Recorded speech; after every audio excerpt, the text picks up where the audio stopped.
বিশাল বড় একটা রুটি তৈরি করে ঘরের সবাইকে নিয়ে সন্ধ্যের চায়ের মজাটা নাও। তো বন্ধুরা, আজকে আমি একদম নতুন একটি রেসিপি তৈরি করতে যাচ্ছি। এই রেসিপিটা আমি সরস্বতী পুজোর পরের দিন সন্ধ্যাবেলায় তৈরি করেছিলাম। কি হয়েছিল, ওই দিন আমার মেয়ে হঠাৎ করে সন্ধ্যাবেলায় বলছে মুখরোচক কিছু খেতে, সেটা আবার তেলে ভাজা হতে হবে, আবার ঝালু হতে হবে। তো আমার শরীরটাও বেশি একটা ভালো ছিল না, আমি তাড়াহুড়োর মধ্যে এই রেসিপিটাই ট্রাই করেছি। দেখলাম খেয়ে খুবই ভালো হয়েছে, তাই তোমাদের সঙ্গে শেয়ার করছি। তো আমি কী করেছি, তাড়াহুড়ো করে কিছু সবজি কেটে নিয়েছি।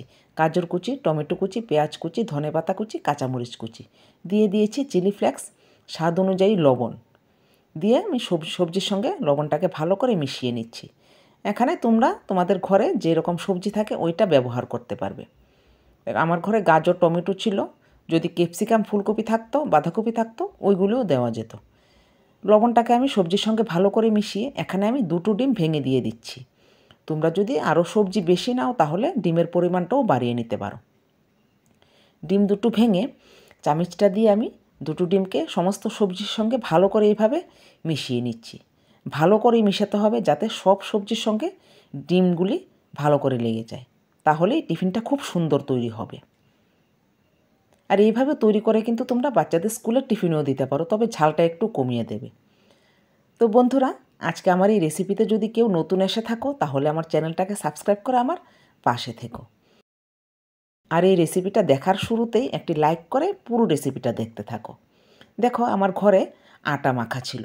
আমরা নর্মালি যে রুটিটা তৈরি করি আটা দিয়ে লবণ আর জল দিয়ে মেখে ওইভাবে মাখা ছিল। তো এখান থেকে আমি 2টো রুটি তৈরি করে নিয়েছি। তৈরি করে একটি লোহার তাওয়ার উপর এইভাবে সেঁকে নিচ্ছি, মানে আমরা যেভাবে রুটি সেঁকি ওইভাবেই সেঁকে নিচ্ছি। এখানে আমি 2টো রুটি তৈরি করেছি। একটি টিফিনের জন্য এখানে 2টো রুটি লাগবে, তাই আমি 2টো রুটিই তৈরি করছি। আর ডিম 2টোকে সবজির সঙ্গে ভালো করে মিশিয়ে একটি সাইডে রেখে দিয়েছি। এভাবে উল্টাপাল্টা দেখো, গ্যাসের আঁচটা মাঝারি রেখে 2টো রুটি আমি সেঁকে নিয়েছি। এখন এই তাওয়াটার মধ্যে অল্প সর্ষের তেল দিয়ে দিয়েছি। সর্ষের তেল দিয়ে গ্যাসের আঁচটা আমি কমিয়ে রেখে তেলটাকে ভালো করে তাওয়ার মধ্যে লাগিয়ে নিয়েছি। তেলটা গরম হওয়ার পর একটি রুটি আমি এইভাবে দিয়ে দিয়েছি তেলের উপর। দিয়ে এই রুটিটার উপর ওই যে আমি ডিম আর সবজি মেখেছিলাম ওইটা আমি দিয়ে দিয়েছি। দিয়ে চামচটা দিয়ে একটু ছড়িয়ে দিচ্ছি। আর ডিমের জুসটা কিন্তু বাইরে বেরিয়ে আসছে। এই দেখো, এখন উপর দিয়ে আরেকটি রুটি দিয়ে আমি হাত দিয়ে একটু চাপা দিয়ে দিচ্ছি যাতে রুটিটা ভালো মতে জোড়া লেগে যায়। আর দেখো, ডিমের জুসটাও বেরিয়ে আসছে। এই রকমটা হবেই। এখন গ্যাসের আঁচটা কিন্তু আমি কমিয়ে রেখেছি। কমিয়ে এইভাবে ঢাকনা দিয়ে রাখলাম 3 থেকে 4 মিনিটের জন্য। 3-4 মিনিট পর ঢাকনাটা তুলে আমি আবার দেখো হালকা একটু চেপে এখন এই বিশাল বড় রুটিটাকে আমি আস্তে করে উল্টে দেব। দেখো, কালারটা খুব সুন্দর এসছে আর খেতে তো অসাধারণ হয়েছিল, তাই আমি তোমাদের সঙ্গে শেয়ার করছি। তোমরা বাড়িতে অবশ্যই ট্রাই করবে। আমি বলছি কি, তোমরা আজই ট্রাই করে দেখতে পারো, দেখবে সবাই খেয়ে অবাক হয়ে থাকবে। এই রকম কম সময়ে কম উপকরণে হেলদি একটা রেসিপি তো সবাই খেতে চাইবে। এরকম ঘরে থাকা সাধারণ কিছু উপকরণ দিয়েই বিভিন্ন ধরনের টিফিন তৈরি করা যায়।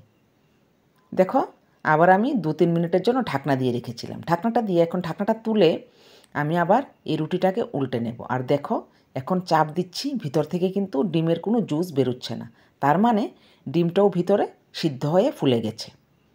রুটিটা কিন্তু আগের চাইতে অনেকটাই ফুলে গেছে। আর যে পিঠে আমি তেল দিইনি ওই পিঠে একটু ঘি দিয়ে এইভাবে আমি ঘিটাকে ছড়িয়ে দিচ্ছি।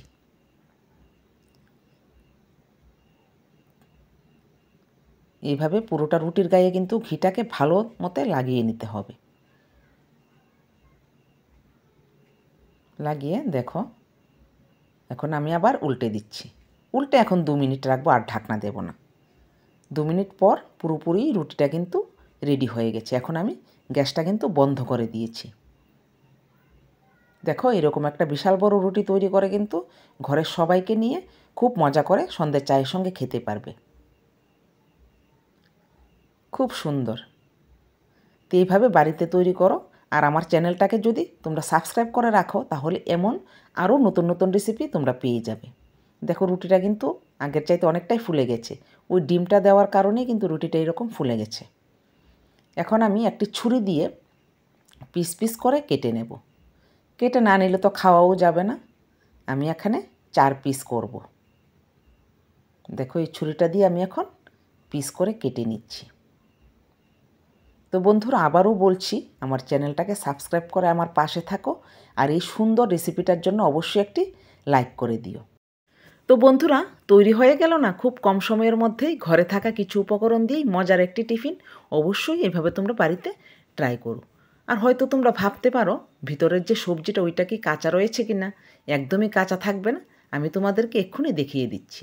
ডিমটা তো পুরোপুরি সিদ্ধ হয়ে ফুলে গেছে, আর সবজিগুলিও ভাপে কিন্তু সবগুলো সবজি খুব ভালো মতোই সিদ্ধ হয়ে গেছে। এই যে দেখো সবজিটা খুব সুন্দর সিদ্ধ হয়েছে। তোমরা সবাই ভালো থেকো, সুস্থ থেকো। আজকে আমি এখানেই শেষ করছি। আবার নেক্সট ভিডিওতে নতুন একটি রেসিপিতে তোমাদের সবার সঙ্গে দেখা হচ্ছে।